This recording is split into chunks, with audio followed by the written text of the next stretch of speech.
Céline Robinet, bonjour. Bonjour Marc. Alors tu publies Faut-il croire les mimes sur parole au diable Vauvert? C'est un recueil de nouvelles.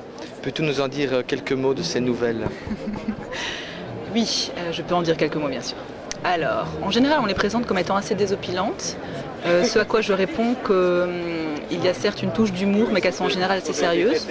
Je ne dirais pas cyniques mais peut-être lucides. Elles sont construites en général autour de faux semblants, c'est-à-dire une réalité qui se révèle à la fin autre que ce à quoi on s'attendait. Donc, voilà. Ce sont des nouvelles construites sur des chutes étonnantes en général.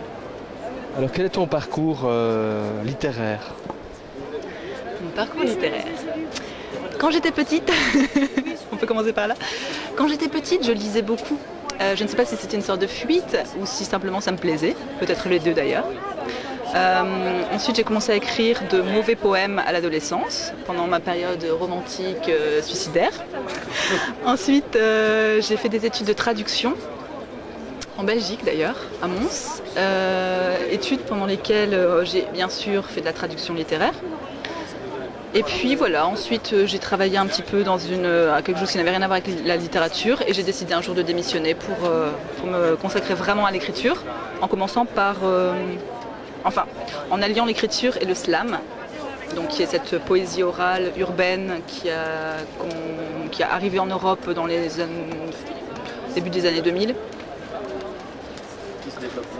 et qui se développe très bien effectivement dans tous les pays. Voilà. Alors la rencontre avec le diable Vauvert, comment s'est-elle faite? Alors, j'ai participé en 2004 à un programme organisé par le BIEF, donc le Bureau international de l'édition française, la Foire du livre de Francfort et l'OFAGE, l'Office franco-allemand de la jeunesse. C'était un programme pour jeunes traducteurs littéraires. Nous étions 10, 5 traducteurs littéraires allemands, 5 traducteurs littéraires français. Et ça consistait à nous faire rencontrer la plupart des grandes maisons d'édition françaises et allemandes pour nous présenter en tant que relève des traducteurs littéraires peut-être en âge de partir.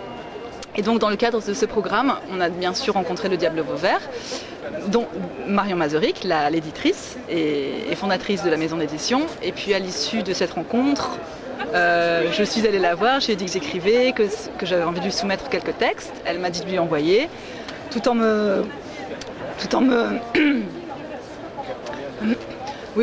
prévenant qu'ils étaient overbookés, qu'il ne fallait pas que je me fasse d'illusions, mais qu'en tout cas, elle voulait bien me donner son avis d'éditrice. Je lui ai envoyé. 2 semaines plus tard, je recevais un mail qui d'ailleurs était rangé dans ma catégorie spam, dans la catégorie indésirable. C'était Marion Masaryk qui me disait « J'ai lu vos nouvelles, j'adore et je veux vous publier ». Voilà, c'était une sorte de...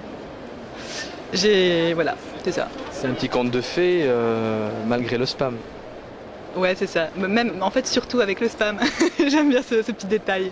En général, on les lit pas, on les met tout de suite à la corbeille, les spams. Donc c'est une